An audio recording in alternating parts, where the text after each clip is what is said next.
Boa noite, meus amigos. Voltamos para mais um Jogo do Poder pela Rede CNT, uma rede do Grupo Martinez. E hoje eu tenho aqui como convidados o Murilo Hidalgo, que vocês já conhecem, que é diretor do Instituto Paraná Pesquisas, e Arilton Freres, sociólogo e diretor do Instituto Opinião Pesquisa. O objetivo do programa hoje é fazer uma análise do quadro eleitoral na disputa presidencial e também do governo do Estado, sob o ponto de vista do que vem se sucedendo nos levantamentos de opinião pública, nas pesquisas. Então, a primeira pergunta, muito boa noite, e a primeira pergunta é: o que explica essa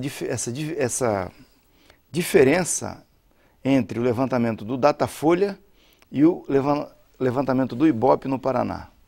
O Datafolha dá uma diferença de 5% entre o Beto Richa e, se a memória não me trai, e o ex-governador Requião. E o Ibope dá uma diferença quase que 3 vezes mais. O que explica? Quase que no mesmo período. Não aconteceu nada no Paraná que pudesse...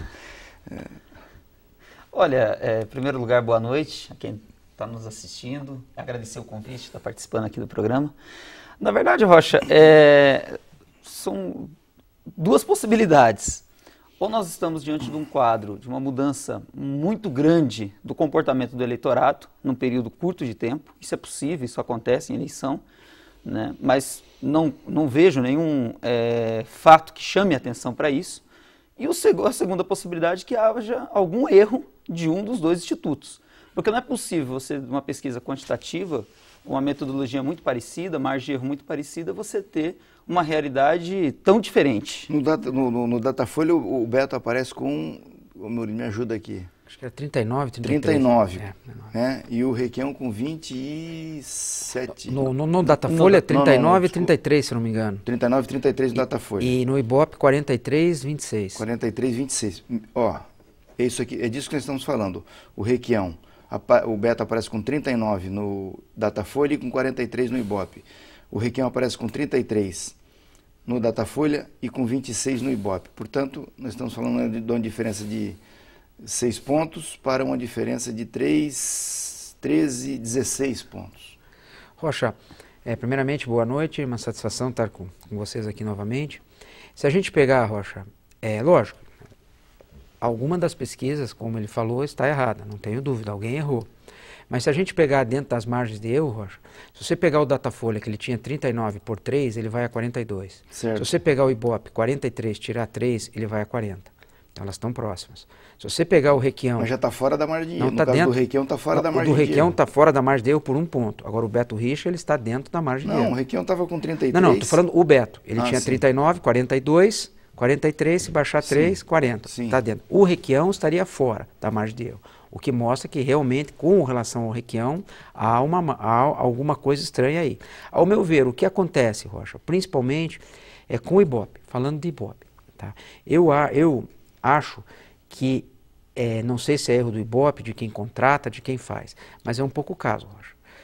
Lógico, estatisticamente ele vai dizer que a margem de erro é confiável, que não sei o que, não sei o que. Mas por que agora eles fazem 1.006 entrevistas? Eu queria ver eles repetirem essas 1.006 entrevistas na véspera da eleição. Se eles são tão confiantes da precisão deles para publicar essa pesquisa, lógico que dentro da margem de erro, da confiabilidade, não se fala nada, mas eu gostaria de vê-los manter essa mesma amostra, esses 1.006 que eles entrevistam, nos mesmos municípios que eles estão pesquisando, o mesmo número de municípios que eles estão pesquisando, na véspera. Eu quero ver. Tá, agora me explica aqui o seguinte, para que o nosso telespectador entenda. Se eu faço uma pesquisa com 1.006 entrevistas e uma pesquisa com 2.000 ou 3.000 entrevistas, o que muda no meu resultado? Ao meu ver, ele pode concordar ou não, tá? A nível de margem de erro, nada, Rocha. Mas não tem como negar, Rocha. A gente tem as pesquisas, ele tem também, que existe no Paraná, como a gente divide? Existem municípios com menos de 15 mil eleitores, municípios com mais de 15 mil eleitores, como a gente divide. Nesses pequenos municípios, Rocha, nós temos uma realidade completamente diferente das grandes cidades, onde em muitos casos nem nos assistem, porque é parabólica, não sei se a CNT entra na parabólica, certo? Que não pega o horário eleitoral do Paraná. Entra o horário eleitoral de outros estados. A mídia chega com maior dificuldade nessas pequenas cidades. E se eu não me engano, Rocha, tem 30% dos eleitores paranaenses que moram nessas cidades. Cidades com menos de 15 mil eleitores. E numa pesquisa, Rocha, eu tinha do Datafolha, que se eu não me engano, o Datafolha entrevistou 42 municípios no Paraná, com 1.200 entrevistas. O Ibope fez 1.006, fez lá 200 entrevistas a menos que o Datafolha, certo? Com certeza não foi aos 42 municípios, foi em menos municípios ainda. Sim. Eu acho que a diferença, Rocha, ela está aí. Certo? Eu não tenho dúvida em afirmar aqui, em momento algum, estou pondo em dúvida, porque o Ibope é o maior instituto da América Latina. O Ibope é fantástico, é maravilhoso, certo? Agora, no Paraná existe um histórico. E eu acho que eles deveriam olhar com mais carinho o estado do Paraná. Pelos últimos históricos deles nas últimas eleições, Rocha, é ruim. Eu acho que eles deveriam ter mais respeito, Rocha, aumentar um pouco essa amostragem, por mais que você vai dizer, mas vai a margem de erro, vai mexer muito pouco, vai. Mas não custa ter um pouco mais de zelo. Né? Como é que, na hora que você vai fazer a pesquisa, Arildo, o que determina se você faz uma pesquisa com, no caso do teu instituto, uma pesquisa com 1.006 entrevistas ou com 1.200? É o preço que você vai cobrar? Talvez o preço seja algo determinante. Na negociação, o tamanho da amostragem também impacta no custo final, mas não é isso.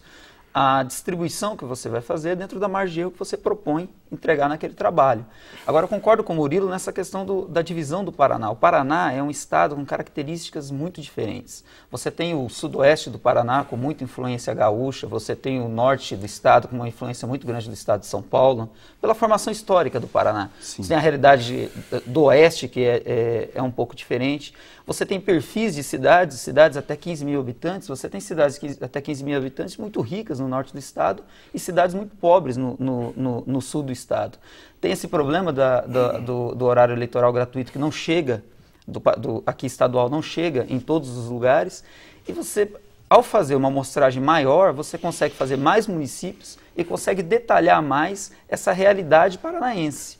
Você trabalhar apenas a técnica pela técnica, como ela é aplicada em todos os lugares, pode encontrar desvio. É a mesma coisa você fazer uma pesquisa eleitoral no município. Você pode fazer no que a gente chama ponto de fluxo, no centro da cidade. Sim. Mas se você, às vezes, numa disputa municipal, se você não levar em consideração a divisão de bairro na cidade, fazer a amostragem bem distribuída, às vezes a realidade, por um problema local, daquele bairro, de alguma liderança, de alguma situação específica, influencia no resultado final da pesquisa. Okay. Então, talvez seja esse o caminho para encontrar o erro. Bom, vamos a um breve intervalo e voltamos em seguida nesse mesmo assunto que eu queria saber, na sequência, qual é a razão que orienta você fazer pesquisa com mais intensidade em municípios pequenos, como esses que estão falando, ou em municípios maiores, mas depois dos comerciais.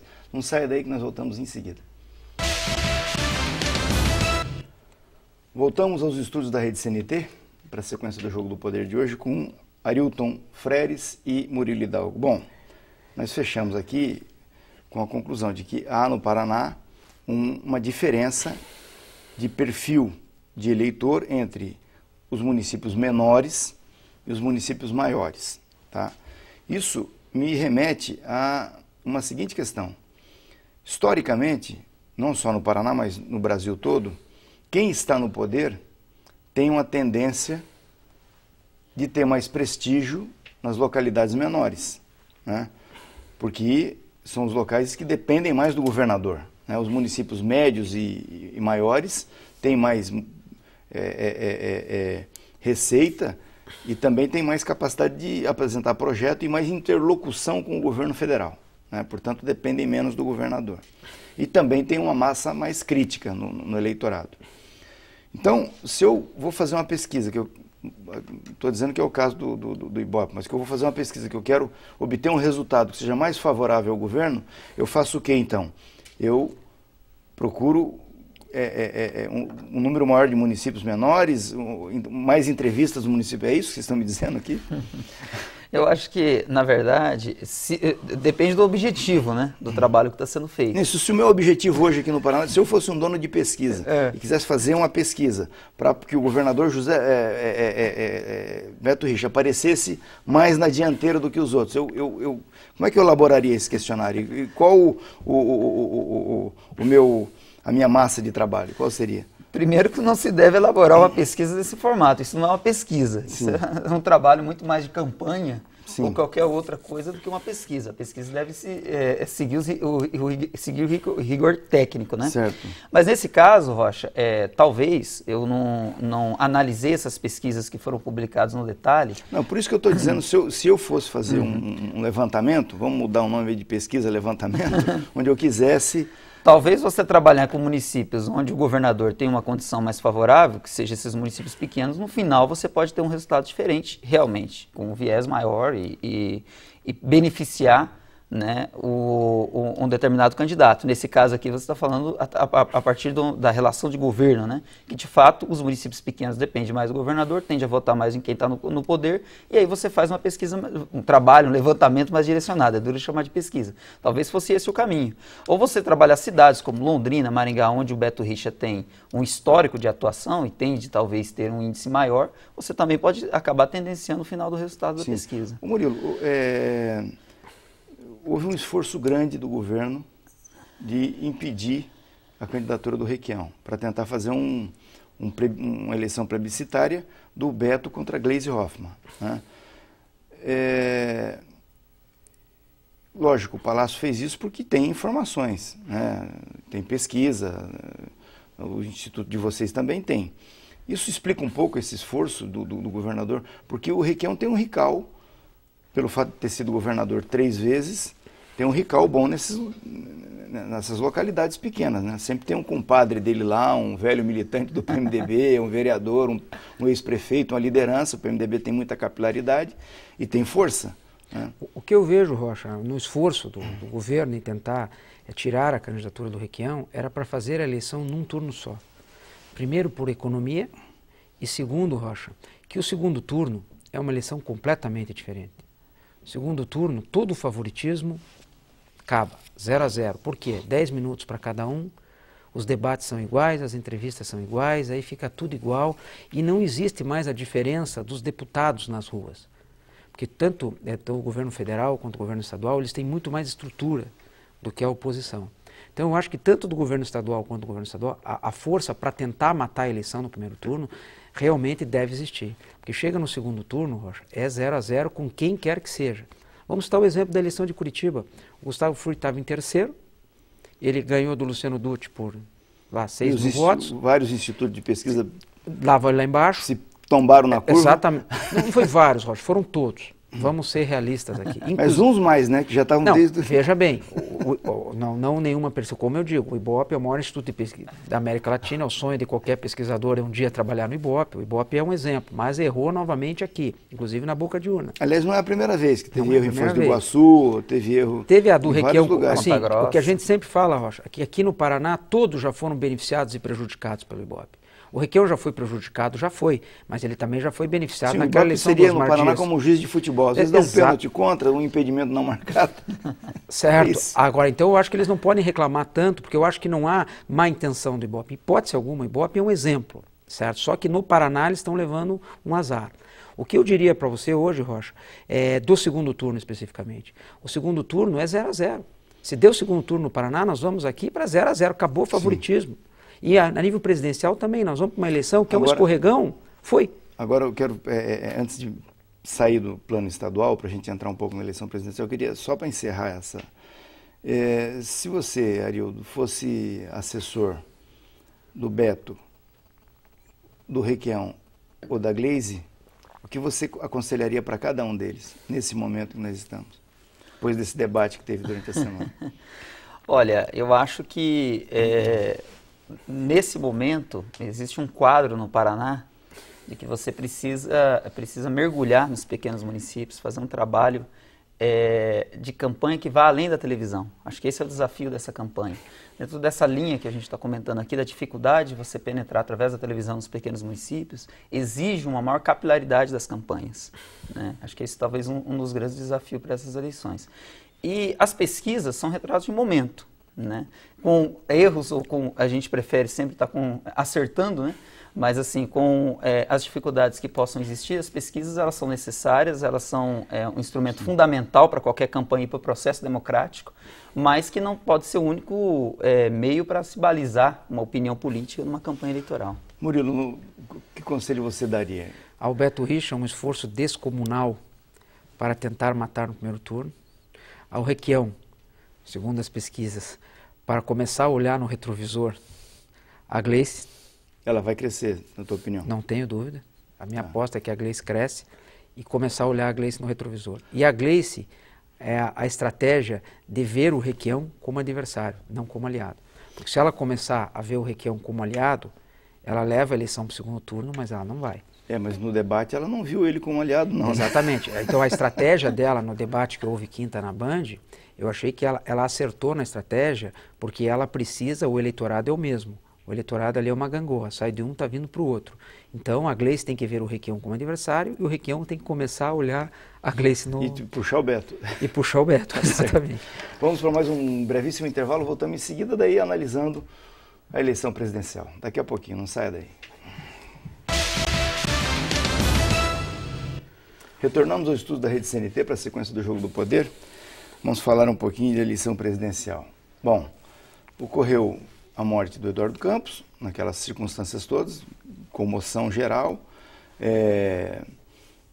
A mídia, de modo geral, deu um tratamento, né, muito especial. A Rede Globo, por exemplo, um dia antes tinha entrevistado ele no Jornal Nacional. Aí ele tinha 2 primos no Tribunal de Contas do Estado, a mãe no Tribunal de Contas da União, e apertaram e torceram o sujeito lá no Jornal Nacional. Depois da morte virou, né, o cara que não queria que nós esquecêssemos do Brasil. E aí vem a Marina. Sábado passado o Estadão vem com um editorial pesado, meio forte contra a Marina, né? O que está acontecendo? Teve a subida da Marina, essa subida é consistente, vai embora, ou vai começar a cair a ficha dos setores mais conservadores, olhando para esse cenário da Marina que ninguém sabe direito o que vai acontecer. Eleitoralmente, para mim, lembra um pouco o Collor também. Rocha. Sem base, sem partido, né? Ainda sem um desenho claro do que é o projeto de O que vale salientar, Rocha, nas últimas pesquisas, se não me engano, no mês de maio, do Instituto Datafolha, onde trocava-se o Eduardo pela Marina, a Marina fazia 27%. Na verdade, quando a gente está falando de Marina... Não, tem a pesquisa de abril, né? Isso, de maio a abril. Do Datafolha, 27 e 16 Aécio. Isso. Marina, 27 e 16 Aécio. Na verdade, Dilma lá com 30 e pouco. Está nisso. Dentro da margem de erro, voltamos a... Abril. Eu acho o seguinte, realmente houve uma comoção, tudo isso que você está falando. A Marina, a partir de agora, eu acho que a partir dessa semana, as pesquisas da próxima semana, Rocha, aí nós vamos ter um quadro melhor. Se a Marina vai conseguir manter o que ela tem, se ela vai crescer ou ela vai começar a recuar. Eu acho que esse é o grande... Porque a artilharia tucana vem pesada, né? Eu acho, Rocha, que não é a artilharia tucana que vem pesada, Rocha. Eu acho que ela vai ter que mostrar que ela está preparada. Agora, no debate que teve da Band, Rocha, o que a gente pôde sentir que ela surpreendeu positivamente. Ela se mostrou bem melhor do que muitas pessoas esperavam. Eu acho que o desempenho da Marina vai depender dessa semana agora, que ela vai acabar um pouco a euforia e ela vai começar a ser a Marina candidata. Começar a ter os problemas regionais também, que ninguém está falando. Não são poucos, ela vai ter que começar a correr o Brasil. Vamos trazer o exemplo do Paraná. Quando ela vier para o Paraná aqui... Não tem palanque. Não, com alguém ela vai andar, alguém vai receber ela. Não sobe no palanque do Beto Richa. Mas, Rocha, alguém vai esperar ela no Afonso Pena. O Severino disse que ela não sobe no do Requião. Mas Rocha, alguém vai esperar ela no Afonso Pena. Você concorda comigo? O Túlio Bandeira. Mas alguém vai esperar ela no Bacaxiri ou no Afonso Pena. Você concorda comigo ou não? Alguém vai estar lá esperando ela. Aí a gente vai sentir ali, certo? É um exemplo Paraná, mas isso tem os demais estados brasileiros. Eu acho que assim, a Marina, de fato, ela já demonstrava no período pré-eleitoral uma capacidade de crescimento muito maior do que o Eduardo, né? Agora, sem dúvida, não se tem outro parâmetro para a gente comparar na história recente do país uma morte trágica de um candidato em terceiro lugar nas pesquisas, como foi o caso do Eduardo. Acho que isso pesa, é um primeiro fato novo.